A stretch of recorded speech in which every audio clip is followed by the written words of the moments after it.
O tema obsessão é um tema que é dos mais importantes dentro de uma casa espírita, até por ser uma porta de entrada realmente ainda muito larga às casas espíritas, né? Já foi maior, mas ainda é, né? Hoje a gente sabe que a gente recebe muitos que vêm pelo trabalho, né? Que vem pelo interesse em participar do trabalho, que vem interesse em participar dos estudos, que vem interesse em participar das palestras, mas ainda há muitos que chegam realmente em busca de conforto, em busca de compreensão, em busca de auxílio, enfim, em busca de um entendimento maior do que vem a ser esse tal, né, de processo obsessivo, né?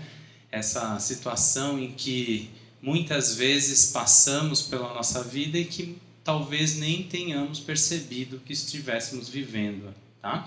Então, o objetivo desse estudo, né, dessa conversa que nós vamos ter, é falar um pouquinho então sobre a obsessão, principalmente a obsessão de espírito para encarnado, tá? De desencarnado para encarnado. Então é muito importante fazer essa ressalva, porque a obsessão ela pode acontecer de inúmeras formas. Pode ser de encarnado para encarnado, de encarnado para desencarnado, de desencarnado para desencarnado. Então, assim, são muitas as formas de se, né, verificar um processo obsessivo. Mas no nosso caso, a gente vai buscar realmente a obsessão clássica, se é que a gente pode chamar, que é aquela em que um espírito passa a obsidiar alguém que está encarnado, ok? Então o foco aqui vai ser esse, né? Porque aí alguém pode dizer, mas e aquele tipo de caso? Não é para essa noite, não dá tempo, né, da gente abordar todos os tipos de obsessão dessa forma, então a gente vai escolher as obsessões de espíritos para encarnados, ok?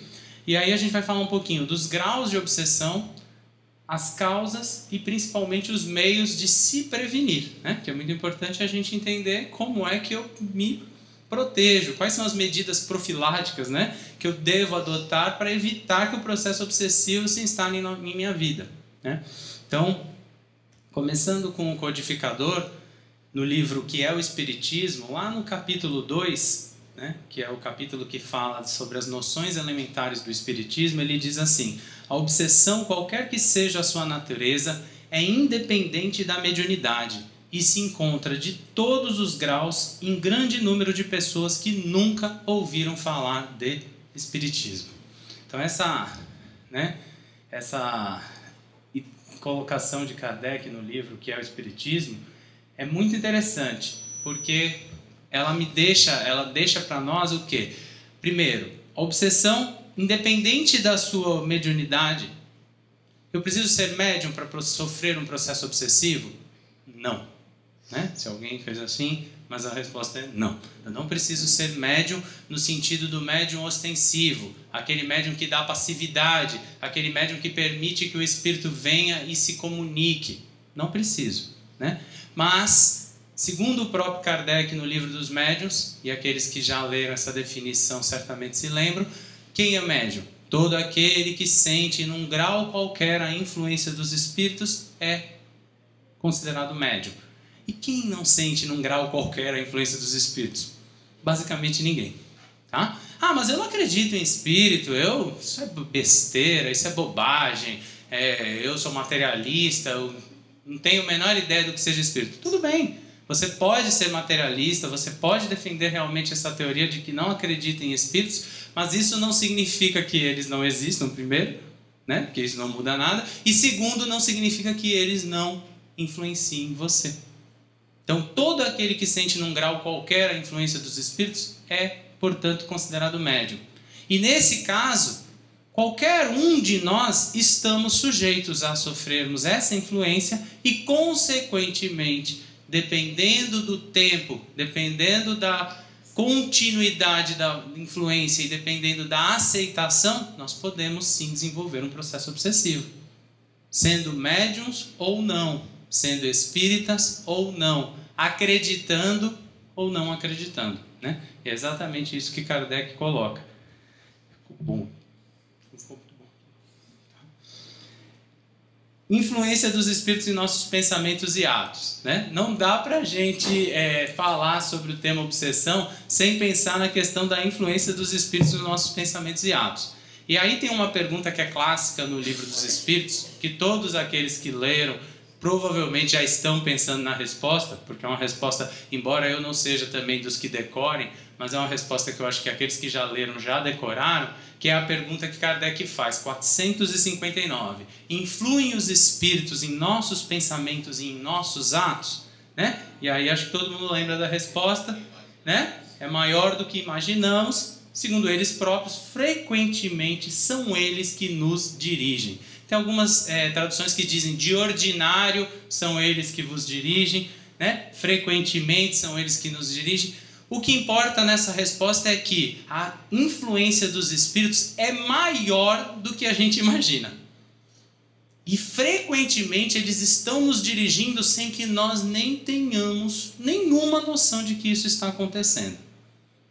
E alguns já ficam assustados. Ah, minha Nossa Senhora, quer dizer então que eu estou à mercê dos espíritos? Mas calma, nós estamos falando de influência. Influência é só negativa? Não. Influência pode ser positiva, como pode ser negativa. Então, nesse caso, nós estamos falando do quê?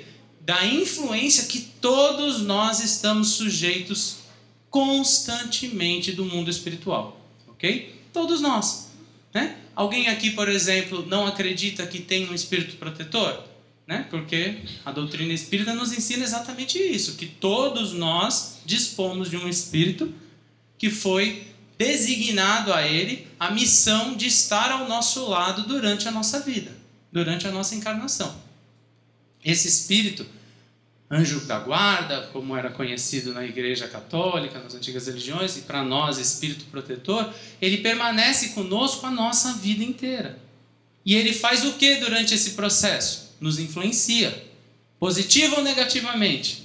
Sempre positivamente. Né? Porque esse espírito ele foi designado para uma missão de nos auxiliar, tá? Por mais que ele possa, em determinados momentos, não conseguir atingir o seu objetivo, mas ele sempre está conosco tentando nos auxiliar, tentando nos ajudar. Então, a gente tem que ter consciência que essa influência, ela pode ser boa ou má, de acordo com os espíritos que estiverem ao nosso lado. Né? Então, a questão é, que tipo de espírito está ao nosso lado? A maioria de nós não faz a menor ideia, não é verdade? Porque, a não ser aqueles que tenham a capacidade mediúnica de enxergar os espíritos ou até mesmo senti-los, sentir as suas vibrações, certamente não faz ideia de que tipo de espírito está povoando, né? Vivenciando os nossos momentos mais íntimos. Porém, que tipo de espírito vai estar do nosso lado quando a gente está fazendo coisas que a gente não gostaria que ninguém soubesse que nós fazemos? Que tipo de espírito vai estar do nosso lado naquele momento? Né? Que tipo de espírito vai estar do nosso lado quando a gente está constantemente vibrando e vivenciando atitudes negativas, atitudes que não são benéficas? Acho que todo mundo sabe a resposta, né? Que tipo de espírito vai estar ao nosso lado quando a gente está vibrando de forma positiva, tentando trabalhar em prol do próximo, tentando trabalhar em prol, em benefício de uma campanha, né? Tentando conscientizar as pessoas da importância de algo que seja relevante na vida das pessoas? Que tipo de espírito provavelmente vai estar nos influenciando nessa situação? Então, tudo vai depender do tipo de atitude, do tipo de vida que a gente vai adotar. Tá? A realidade é que os espíritos influenciam constantemente.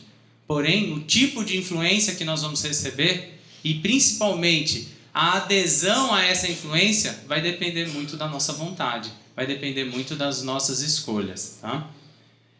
Os espíritos veem o que fazemos, e aí aqui vem uma coisa que é sempre importante, né? E até mesmo os nossos pensamentos podem ser conhecidos por eles. Isso assombra algumas pessoas, né? Saber que até mesmo aqueles pensamentos que a gente prefere deixar no nosso íntimo mais guardado, mas os espíritos provavelmente estão enxergando eles, tá? Os espíritos provavelmente estão, naquele momento em que nós alimentamos um desejo irrefreável de fazer algo negativo, algum espírito está lá naquele momento visualizando aquele desejo, visualizando aquele pensamento. Porque para eles os nossos pensamentos não são segredo como são entre nós, né? Para eles os pensamentos realmente meio que se materializam de uma forma na questão do pensamento, né? Não é o caso aqui explicar todo esse processo porque é complexo, mas quem lê, né, as obras de Kardec vai ver exatamente isso, a questão fluídica, que os espíritos eles vão conseguir adentrar até mesmo nos nossos pensamentos mais íntimos, ou seja, aquilo que a gente tenta esconder, né, e aquela situação que às vezes a gente quer guardar, para os espíritos não funciona. Não funciona nem quando nós estamos encarnados e muito menos quando nós desencarnamos. Por isso que vai chegar um momento que a gente vai ter que lidar com as nossas imperfeições. Por mais que a gente queira jogar para baixo do tapete e botar uma cara de bonzinho e falar que está tudo bem, mas uma hora aquela sujeira toda ela vai aparecer, tá? E ela já está aparecendo.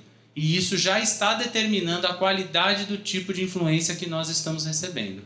Quanto maior for o volume de pensamentos negativos que a gente vem alimentando, certamente maior são os espectadores que se comprazem com esses tipos de pensamento que estarão ao nosso lado. Então isso é uma questão muito clara, né? Quanto mais pensamentos negativos, quanto mais pensamentos ruins a gente alimente, mais espíritos que se identificam com esse tipo de pensamento estarão ao nosso lado. Não significa que isso já é um processo obsessivo, mas significa que é um processo de influenciação e que nesse caso está indo muito mais para o lado negativo do que o lado positivo. Tá? No que é o Espiritismo também, Kardec coloca assim: um dos caracteres distintivos dos maus espíritos é a imposição. Eles dão ordens e querem ser obedecidos, né? O espírito, vamos dizer, que ainda não tem uma evolução moral e intelectual compatível com determinadas ações, ele tem esse tipo de comportamento. Ele quer determinar, né? Então, qualquer espírito que chega com ordens, com rigor excessivo e principalmente, né, querendo impor suas ideias, ele, de certa forma, ele tem que ser visto com olhos bem, né, criteriosos. A gente tem que tomar muito cuidado com as imposições que ele vem fazendo, mesmo que sejam coisas aparentemente boas, porque não é assim. Eu não posso impor absolutamente nada a ninguém, porque as conquistas elas são por mérito próprio, e o livre-arbítrio ele tem que ser respeitado. Não adianta dizer, a partir de hoje ninguém mais aqui pode fazer o mal. Isso não vai mudar em nada. Por quê? Porque o mal ainda existe em nós, e nós vamos fazê-lo. Nós vamos vivenciá-lo. Não adianta eu vir aqui e dizer não pode mais, porque isso não vai resolver. Se resolvesse, as leis já teriam resolvido todos os problemas da nossa sociedade, né? Todo mundo sabe, por exemplo, matar é proibido. Nem por isso as pessoas deixam de matar, mesmo sabendo que vão ter que arcar com consequências. Então, esse tipo de espírito que tenta impor, esse tipo de espírito que chega com regras dando ordens, esse tipo de espírito ele já demonstra a sua imperfeição pela sua fala, pela maneira como ele se comporta. E aí, claramente, a gente tem que tomar muito cuidado com esse tipo de colocação. Ó. E ainda Kardec continua, os bons nunca se impõem. Os bons nunca se impõem. Eles não precisam. Tá? Dão conselhos e, se não são atendidos, retiram-se. E aí está o nosso espírito protetor. Ele está lá do nosso lado sempre. E aí ele vê que a gente está indo para um caminho errado e ele faz o quê? Eduardo, não vai por esse caminho. Esse caminho não é bom. Esse caminho não é o ideal. Cuidado, esse caminho vai te levar para um lugar ruim. E isso tudo ele está lá me influenciando. Mas eu insisto, eu quero, eu não estou nem aí. Né? E eu pensei, eu quero isso mesmo para minha vida, eu quero seguir por esse caminho, que se dane as consequências. E aí o que ele tem que fazer nessa situação? Se afastar. No momento em que eu me jogo na lama, ele tem que se afastar, porque ele não pode ficar comigo na lama. Porque a lama, naquele momento, realmente não é o lugar que ele gostaria de me ver e muito menos gostaria de estar. E aí ele se afasta, até mesmo para respeitar o meu livre-arbítrio. Né? Isso é a atitude de um espírito bom. Né? Ele te influencia até a medida do necessário e do possível. Quando ele vê que você não dá ouvidos a ele, ele recua, ele se afasta. Ele permanece tentando te ajudar, mas com um certo distanciamento, porque naquele momento é esse distanciamento que é necessário. Quem sabe a lama, quem sabe a dor faça com que você desperte, né? Ele pensa, não, ele sabe. E é isso que se dá. Quantas e quantas vezes a gente não cai no buraco e a gente precisa cair lá no fundo do buraco para a gente lembrar que a gente poderia estar fora dele. Enquanto a gente estava fora, a gente queria estar dentro. E a gente entrou. E aí, quando a gente quiser sair, aí ele volta. Ah, quer sair agora? Vamos junto. Estou aqui. E aí ele vem com toda a força. É assim que se dá, tá? Resulta daí que a impressão em que nós produzem os maus espíritos é sempre penosa, claro, porque os maus espíritos, quando eles se aproximam de nós e vêm nos influenciar, o que eles vão fazer? Eles vão, muitas vezes, tentar impor sobre nós a vontade deles, né? Claro, aproveitando algo que já existe em nós, né? Porque é aquela história, um espírito não vai chegar em alguém que é abstêmio e que detesta bebida alcoólica e chegar para ele e dizer, beba álcool, beba álcool. Eu não quero beber álcool, entendeu? Não funciona, não casa, eu não gosto, né? Não é gostoso, eu né? Acho ruim o álcool. Né? Mas se ele conhece alguém que já sabe que tem uma certa quedinha, aí ele vai, beba mais um pouquinho, né? Só a bebida vai te dar consolo. E aí o indivíduo vai dar ou não guarida a esse tipo de influência. Tá? E isso tudo, gente, é o início de qualquer processo obsessivo.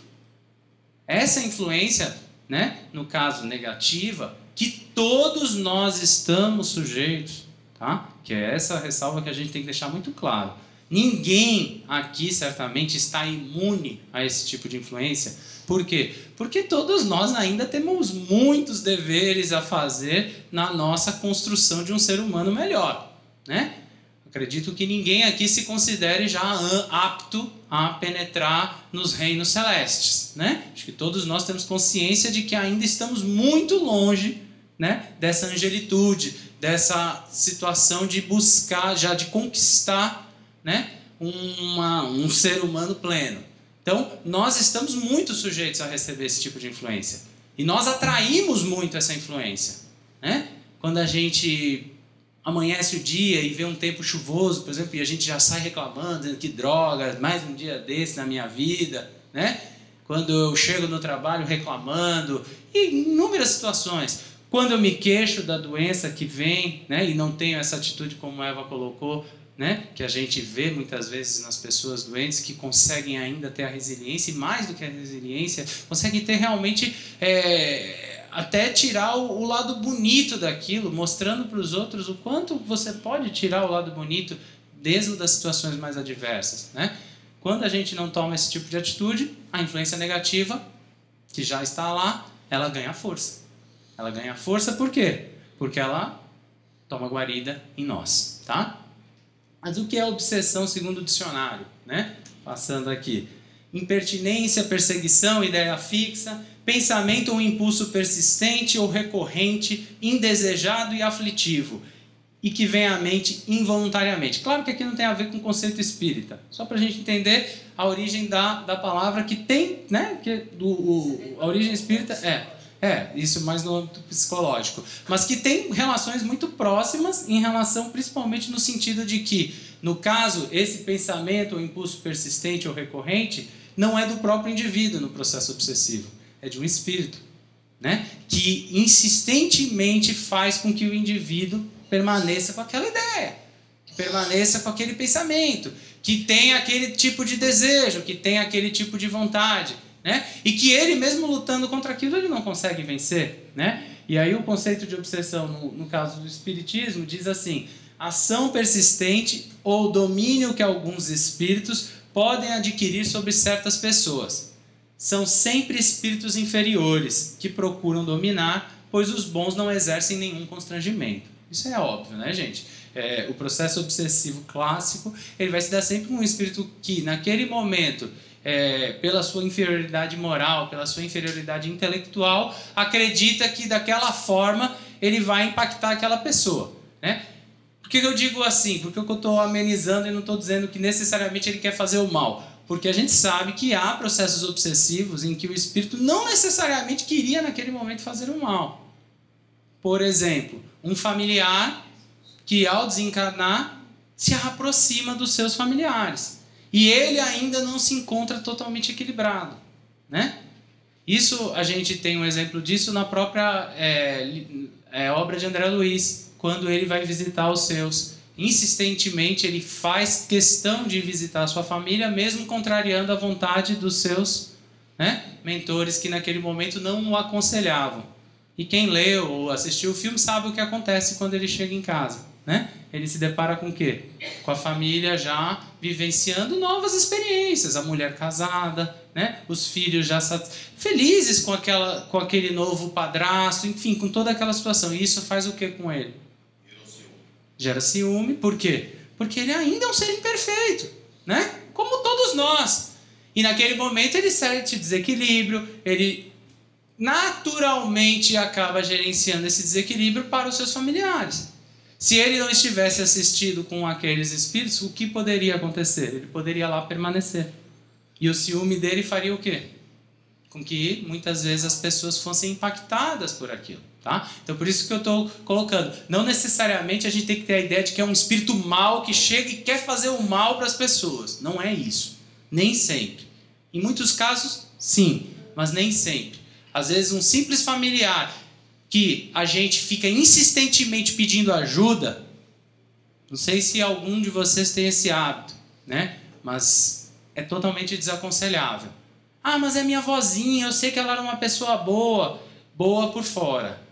Por dentro a gente não sabe nem o que nós somos, quanto mais o que os outros são. Com todo respeito à vozinha de alguém que ficou indignado comigo, mas eu estou falando da minha, tá? Eu não estou falando da de vocês porque eu não conheço a de vocês, eu conheço a minha. E eu não posso dizer se ela era boa ou má, porque eu conheço a minha avó, mas eu não conheço o ser humano complexo que ela era.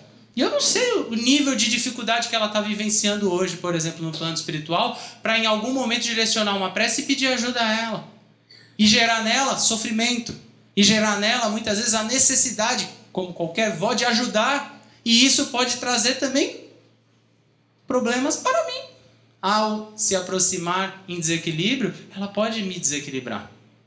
Então a gente tem que tomar muito cuidado, né? Isso é um hábito que a gente adquiriu dos romanos. Os romanos cultuavam seus parentes, né, em um altar, e nós, por sermos latinos e termos a descendência católica apostólica romana, de certa forma nós também fizemos isso por muito tempo. Mas não é recomendável. Direcione as suas preces a Deus, direcione as suas preces a Jesus, direcione as suas preces e seus pedidos a espíritos que você tem plena convicção de que poderão lhe ajudar. Familiares, nós direcionamos que Deus os ajude, que Deus os abençoe, que Deus os acolha, jamais pedidos, porque é muita dor, muito sofrimento para um pai, para uma mãe, para um avô, para uma avó, para um filho que está no mundo espiritual, ainda ser lembrado com um pedido de ajuda quando ele não pode nos ajudar. E isso gera desequilíbrio, isso gera obsessão também, de encarnado para desencarnado em muitos casos, tá? Apresenta características muito diversas, desde a simples influência de ordem moral, né, que é aquela influência básica de ordem moral, sem sinais exteriores perceptíveis, até a completa perturbação do organismo e das faculdades mentais, que aqui entra exatamente na questão dos graus de obsessão. Quem leu as obras de Kardec já viu, com certeza, esses três conceitos, que são os graus de obsessão que Kardec classifica, que é a obsessão simples, a fascinação e a subjugação. Tá? A simples, né, como diz, ela é simples, porém não significa que ela não seja também grave, né? Porque é através da obsessão simples normalmente que vai se adentrar para os demais graus, ok? Mas é o quê? É um espírito que se agarra, ele começa a te influenciar e você começa a dar ouvidos a ele. E aí o que acontece? Ele passa a te influenciar cada vez mais e você passa a dar ouvidos cada vez mais a ele e, consequentemente, isso se transforma num processo obsessivo. Porque aquela ação que antes era temporária, em que ele vinha uma vez ou outra e buzinava no seu ouvido, se torna permanente. E aí se instala o processo obsessivo simples. Tá? A fascinação, ela tem uma característica um pouco diferente. Né? A fascinação, normalmente, ela tem mais relação com os médiuns. Né? Não que não possa também acontecer com um não médium. Pode. Mas ela, normalmente, ela tem muita característica do médium, que é aquela situação em que o médium por seu orgulho, por sua vaidade excessiva, passa a acreditar em tudo que aquele espírito que se aproxima dele diz. E aí o espírito normalmente ele faz o quê? Ele primeiro coloca uma assinatura bem bonita, né, no seu nome. Tem médiuns, inclusive, que recebem mensagens diretamente de Deus. Não sei se vocês já ouviram falar desses médiuns, mas existe, né? O Espírito simplesmente assina no final, Deus, God, né? My God, né? E o cara acredita. Por incrível que pareça, tem gente que se veste de fantasia de Jesus e sai andando no meio da rua, né? E diz que é o próprio. Então, assim, isso é um processo de fascinação. A fascinação, ela beira um pouco ao ridículo de quem está de fora. Porque, naturalmente, quem está de fora vê que aquilo é ridículo. Vê que as mensagens não têm sentido algum, que as instruções são piegas, são pueris, enfim, que são instruções que não têm sentido. Mas o médium acredita. E ele bota, não, é Sócrates sim que está falando aqui. E você diz, Sócrates, tá bom, né? Vou discutir com ele, porque ele está fascinado, gente. Com o fascinado você não adianta discutir. Você só pode orar por ele, rogar a Deus que ele em algum momento desperte desse processo, porque enquanto ele não despertar, ele não sai. E cada vez ele vai receber espíritos mais vultuosos e assim ele vai achar, né? E a gente vê isso acontecer, infelizmente, em grupos mediúnicos, que quando isso acontece, às vezes consegue fascinar o grupo todo. O médium recebe aquelas baboseiras e todos acreditam naquela baboseira. E daqui a pouco está todo mundo seguindo aqueles preceitos, né? E aí é o povo que começa a ficar todo mundo descalço, daqui a pouco fica todo mundo de branco, daqui a pouco bota um turbante, enfim, aí vai dar do que o espírito quiser. Porque no momento em que todos estão fascinados, o espírito faz exatamente o que quiser com essas pessoas. Porque ele tocou elas exatamente naquilo que todos nós temos em profusão, que se chama orgulho e vaidade. E ele conseguiu atingir bem lá. E aí, gente, olha, é difícil, né? Quem já conviveu com algum fascinado sabe que são aberrações que a gente não tem condições de... Gente, o homem diz que é Deus que manda a mensagem, né? Aí quando o cara coloca lá e escreve Deus, você tem vontade de chorar, de rir, de fazer qualquer coisa. Mas ele acredita ser um médium de Deus. E ele se auto-intitula dessa forma, médium de Deus. Só botar no Google, tá? Tá lá. Enfim, e tem um outro, por exemplo, no Google, quem quiser, que ele está reformando toda a obra de Kardec. Ele está reformando toda a obra de Kardec, porque ele diz que ele é um médium e que está recebendo e que ele está reformando e pronto. Tá lá, quem quiser, é só ir lá, acreditar nele. É um fascinado, entendeu? Mas, fazer o quê? Se é que é médium também, porque tem isso também. Muitos nem médiums são. É difícil distinguir a fascinação, porque beira tanto o ridículo que é difícil você chegar ao ponto de que é isso. Isso é um processo de fascinação ou isso é um processo de loucura, né?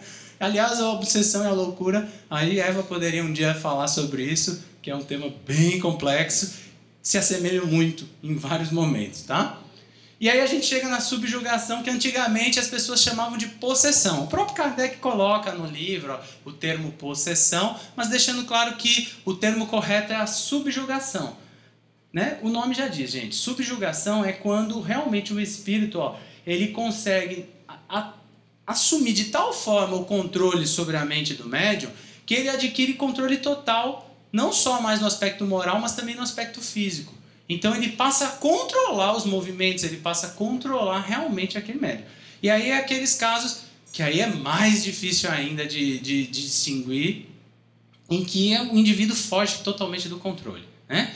Que antigamente a gente sabe que a Igreja Católica ela realizava, ainda realiza, né? Mas não é algo tão comum hoje, por exemplo, as cerimônias de exorcismo, né? Onde exatamente espíritos que tinham, né, se apoderado daquele indivíduo iam lá naquele momento ser exorcizados, né? Enfim, é um processo, quem já vivenciou em algum momento alguém sofrendo um processo de subjugação sabe que é um processo bem complexo, é o grau máximo, né, do caso da obsessão, e realmente o médium e o indivíduo, né, porque não necessariamente e obrigatoriamente tem que ser médium, tá? Ele perde totalmente o controle sobre si. Naquele momento ele se torna um joguete na mão desse espírito que conseguiu adquirir o seu controle, tá? Mas por que não possessão? Porque o espírito não toma posse do corpo. Né? O espírito ele se apodera da mente, né? E pelo controle mental é que ele consegue determinar os movimentos e as ações que o corpo realiza, tá? Então é importante só fazer essa distinção. Possessão seria assim: sai daqui, Carlos, e entra Eduardo dentro de Carlos, com todo respeito, né? Mas não é assim que funciona, tá? Carlos não sai, mas Eduardo pode se apoderar da mente de Carlos e aí Carlos passa a agir de acordo com a vontade de Eduardo. Isso é o processo de subjugação. Eu subjugo a mente dele e subjugo a vontade dele aos meus, aos meus desejos, às minhas ideias. Ok? Isso está no livro dos médiuns, tá? No capítulo 18. E aí a gente chega nas causas da obsessão. Acho muito interessante esse texto do Evangelho segundo o Espiritismo, que está lá naquela parte do Evangelho que acho que, confesso que eu particularmente também não leio, não vou mentir, que é a coletânea de preces espíritas, né? Acho que poucos leem, porque realmente aquelas preces, a gente sabe que o próprio Kardec depois ele mostra que a prece ela tem que ser algo feito e sincera, e não você ler preces repetidas, tudo. Mas tem conceitos interessantes lá, e esse é muito interessante, ó. Do mesmo modo que as doenças resultam das imperfeições físicas que formam o corpo acessível às influências perniciosas exteriores, a obsessão é sempre o resultado de uma imperfeição moral que dá acesso a um espírito mau. Ou seja, quem é o verdadeiro culpado do processo obsessivo? O espírito obsessor ou o obsidiado? Aqui acho que está muito claro, né? A imperfeição moral é de quem? Dos dois, é claro. Mas quem abriu a porta? Quem abriu a janela? Quem tirou o telhado? Foi a nossa imperfeição moral. Tá? E aí eu acho bem interessante essa frase acho que é do Osho, se não me engano, que diz assim: nem teus piores inimigos podem te causar tantos danos como os teus próprios pensamentos. Né? E isso é fato. Os nossos pensamentos são os nossos piores inimigos. Às vezes a gente fica preocupado com o que o outro diz da gente, mas e o que nós pensamos da gente? E o que nós pensamos do mundo? E o que nós pensamos? Será que isso não é mais preocupante do que o que o outro pensa? O que o outro pensa é problema dele. Ora, pense o que quiser. Eu posso fazer o quê? O seu pensamento é seu, é livre. Mas eu tenho que me preocupar com o meu. E é o meu que me influencia. É o meu que me atinge. Não é o do outro. Não, mas ele me caluniou. Ué, dane-se a calúnia. O que importa é a calúnia que você mesmo difere sobre você o tempo todo. Né? Então a gente tem que tomar muito cuidado. Tá? Porque aqui está realmente a causa da obsessão. Né? Quando a gente diz a obsessão tem origem, de um desejo de vingança, é uma possibilidade, um espírito que se sentiu agredido por nós numa outra encarnação e que vem tomar a forra, ele vem atrás, diz, agora você é boazinha, né? Pera aí que eu vou te pegar.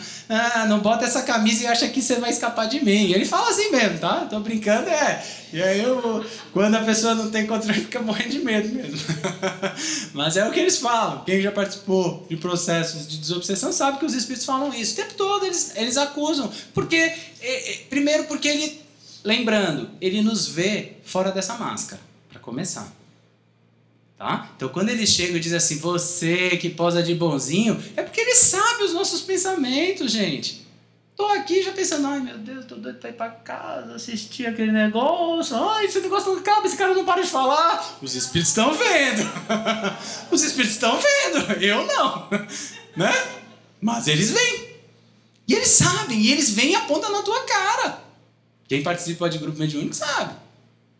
Aí a gente faz aquela cara de sem graça, olha por baixo, diz, meu irmão, não é bem assim, nós não somos santos, né? Porque a gente faz aquela meia-culpa, mas a verdade é que a gente, longe de ser santo, gente, a gente ainda é muito próximo, mas muito intimamente próximo a eles, tá? Então esse desejo de vingança é uma possibilidade, um desejo consistente de fazer o mal. Existem espíritos que têm esse desejo consistente de fazer o mal. Espíritos que nesse momento estão impregnados por esse desejo. Isso existe.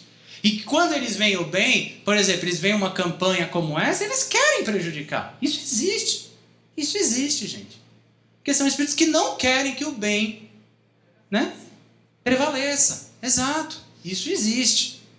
São alguns espíritos, não é a maioria. Porque a maioria somos nós. Fazemos o mal sem nem saber que estamos fazendo. Mas fazemos uma barbaridade com ele, tá? A minoria é o que tem o desejo consistente de fazer o mal.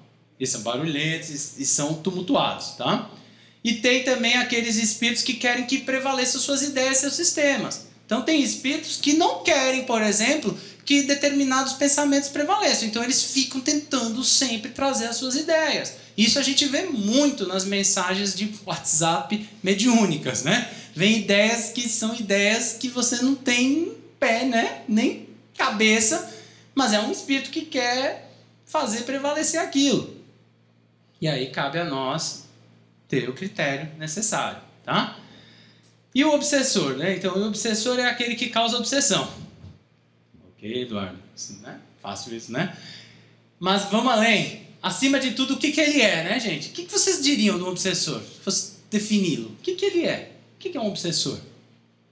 Acima de tudo, ele é o quê? Eu gosto muito dessa definição, ó. Uma pessoa como nós, gente. Ele é igual a nós. Ele é gente como a gente. Tem um texto de Emílio Correia de Miranda, né? Escritor de várias obras importantes na doutrina espírita, que ele fala exatamente isso. Obsessores. Gente como a gente. Vamos parar desse negócio de colocar o obsessor como o diabo. Ele não é. Doutrina espírita não tem diabo, não tem demônio, não tem ser que está só aí para fazer o mal. Ele pode, nesse momento, estar querendo até mesmo fazer o mal, pode ser aquele lá, aquele que tem desejo pelo mal, mas ele é igual nós um dia talvez já fomos. E acima de tudo, por mais que ele deseje o mal, em algum momento da vida dele, existe o bem, existe a presença do amor. Ele não é 100% mal, né? Ele não é. E a gente tem que vê-lo dessa forma. Uma pessoa como nós. Alguém que provavelmente sofreu muito e que não soube lidar com o seu sofrimento e que hoje extravasa dessa forma, tentando importunar, tentando atrapalhar outras pessoas. Tá? Então, é muito importante colocar isso. Uma pessoa como nós. Porque aí a gente muda a visão dele. Sai do demônio, sai do diabo, sai do satanás, sai da coisa ruim do encosto, né? E entra num ser humano igual a nós, que nesse momento precisa da nossa assistência e que nós podemos ajudá-lo, tá? Já o obsidiado é vítima de si mesmo, de suas imperfeições morais. Isso é muito importante. Não é vítima do obsessor, é vítima de si mesmo. Ah, eu estou sofrendo porque o obsessor está sofrendo porque o obsessor porque as suas imperfeições morais permitiram que ele também se conectasse a você. Ponto. Final. É duro isso? É claro que é. É muito melhor ser vítima, né? Vítima, pura vítima. Eu sou uma vítima, como Eva disse no início. Minha empresa faliu, eu não tenho mais saúde por causa dos obsessores. Não, você não tem saúde por causa das suas imperfeições morais. Sua empresa faliu por causa da sua imprudência. Ponto. Tá? Não foi o obsessor, você. Ele simplesmente se aproveitou das suas brechas para fazer o que fez. Se é que fez, né? Porque muitas vezes ele não fez nada, o pobre coitado. Leva a culpa e nem estava lá. Né? De acordo com o dicionário, ele pode ser descrito como importunado, atormentado, perseguido. Né? Esse seria o obsidiado. Tá? Então, aqui eu vou já começar a abreviar, que o tempo que a Eva me deu a mais, tem mais 5 minutinhos, né? Ah, não? Tá. Então, vou mais 5 minutinhos, acho que dá, até, né?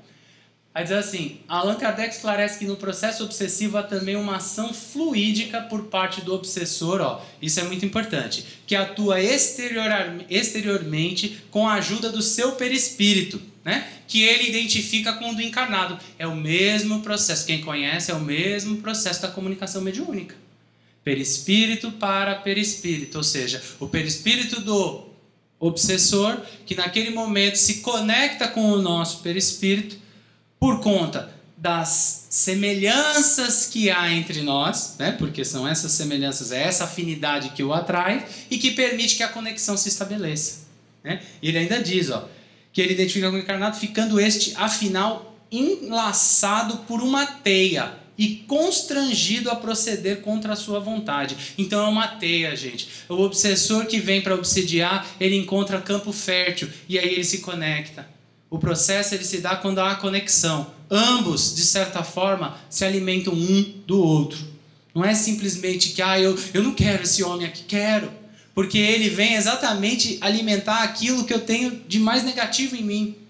E que nesse momento eu ouço, eu gosto das ideias que ele me dá. Quando ele me propõe determinadas atitudes, eu passo a seguir essas atitudes. E por isso é que há a simbiose. E aí há o processo obsessivo. Se não houvesse a simbiose, sabe o que aconteceria? Ele nos influenciava, ele nos influenciava, ele nos influenciava e depois ele ia embora. Como acontece com todos nós diariamente. Não tenhamos dúvida disso. Né? Por isso que a gente sempre tem que ter essa ressalva. Influenciáveis nós somos permanentemente. Obsidiáveis depende do tipo de conexão que a gente vai estabelecer com os espíritos que nos influenciam. Aí depende do nosso desejo, da nossa vontade, tá? Então, como é que eu previno a obsessão? Aí a resposta é muito clara, né? Eu vou só resumir. Consiste na prática do bem e na confiança em Deus. Coisa que a gente faz o tempo todo.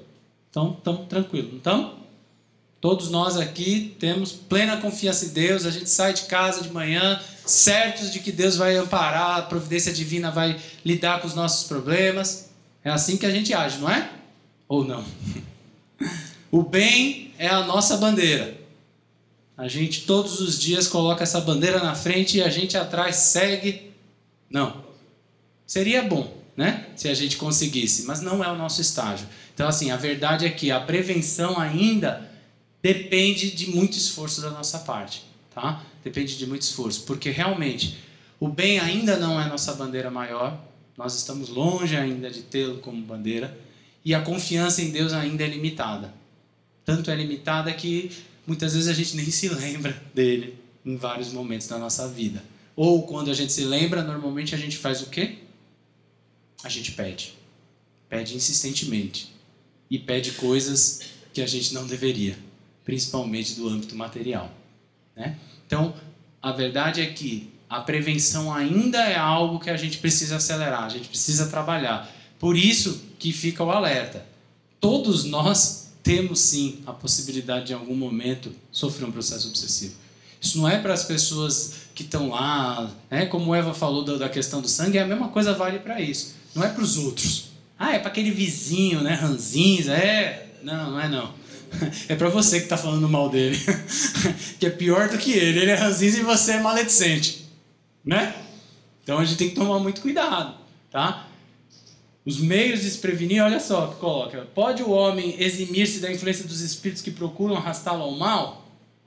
Pode, visto que tais espíritos só se apegam aos que pelos seus desejos os chamam, ou aos que pelos seus pensamentos os atraem. Ou seja, poder a gente pode, claro que pode. Se eu não me atraio pelo pensamento dele, eu não me conecto a ele, tá? Aí Kardec ainda pergunta, por que meio podemos neutralizar a influência dos maus espíritos? Aí a resposta é a mesma, praticando o bem e pondo em Deus toda a vossa confiança, tá?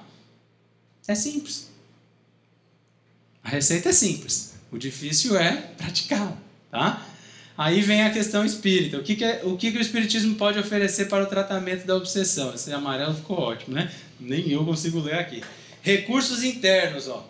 Paciente é também o agente da própria cura, ok? Então, sempre tendo claro. O espiritismo pode ajudar? A casa espírita pode ajudar? Pode. Porém, o paciente é instrumento da sua própria cura. A casa espírita ela vai ajudar. Mas se o paciente não fizer a sua parte, sinto muito. Não tem como, não há milagre nesse campo, tá? Ninguém aqui é Jesus para dizer para o Espírito passa daqui e o Espírito passa, né? Quem já tentou fazer isso, né? E eu particularmente digo que eu levei uma sapatada na cara do Espírito. Quando eu disse para ele passa daqui, ele foi e me deu uma sapatada.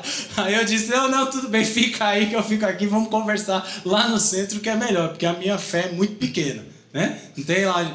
Porque os apóstolos não iam tentar fazer o que Jesus fazia, e o que acontecia? Nada. Aí eles vão para Jesus e dizem, a gente faz tudo o que o senhor faz e não acontece nada. Diz, lógico, vocês são homens de pouca fé, imagina nós. Se os apóstolos não tinham fé, imagina a gente. Você chegar para o Espírito e dizer, passa daqui, ele ri da sua cara, né? Chico Xavier, uma vez, ele recebeu o seguinte conselho, todo mundo já viu essa história, né?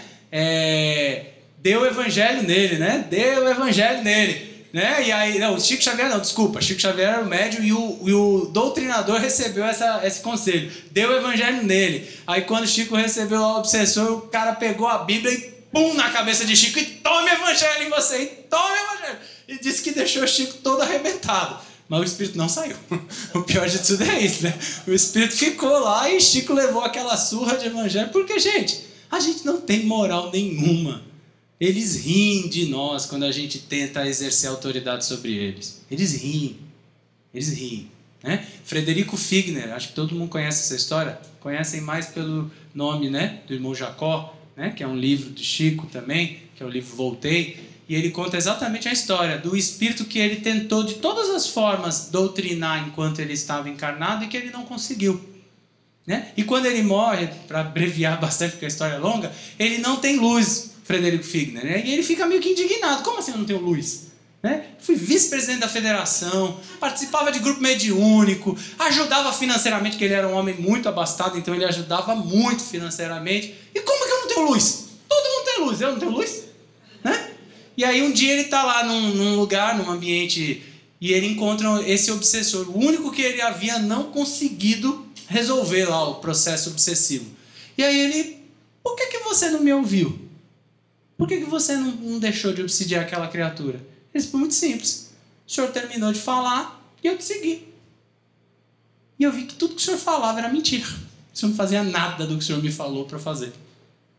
E aí a ficha caiu. Por que ele não tinha luz? Falar é fácil, gente. Falar é muito fácil. É só tomar um pouquinho de coragem, treme um pouquinho na hora, mas depois passa. E aí você fala bobagem, se deixar, fala aqui umas 3 horas bobagem. Difícil é viver. Difícil é viver. Viver é para poucos. Viver realmente a seara do Cristo é para muito poucos. Tá? Então, a verdade é que o Espiritismo ele pode ajudar, mas depende do paciente. Ó. Prece, pensamento e a vontade, busca do conhecimento, prática do bem, né? Esses são os recursos internos, tá? Do paciente. Transformação moral. E aí vamos para o Espiritismo. Atendimento fraterno, né? Eva está aqui todos os sábados, quem precisar, né? E outros dias também, se precisar, né? Passe. Né? Hoje nós não teremos, será coletivo, mas sempre ocorre na nossa casa, amanhã mesmo nós temos. Água fluidificada, isso nós teremos. Apoio familiar, evangelho no lar. Palestras públicas, sessão de desobsessão, que essas não são abertas ao público, mas elas existem, tá? Então tudo isso ajuda. Mas vejam que os recursos internos são fundamentais. Pensamento e a vontade, busca do conhecimento, prática do bem. Ou seja, a cura depende de nós, tá? Para fechar, tá aqui uma coisa que eu acho interessante deixar como mensagem final, até para a gente sair um pouquinho do Espiritismo, que as pessoas dizem, tudo isso foi inventado pelo Espiritismo, né? Esse negócio de obsessão, demônio, de espíritos, né? Como se o Espiritismo nem fala de demônio, mas o povo diz que a gente fala, né? Mas assim, olha só o que Paulo disse aos Hebreus.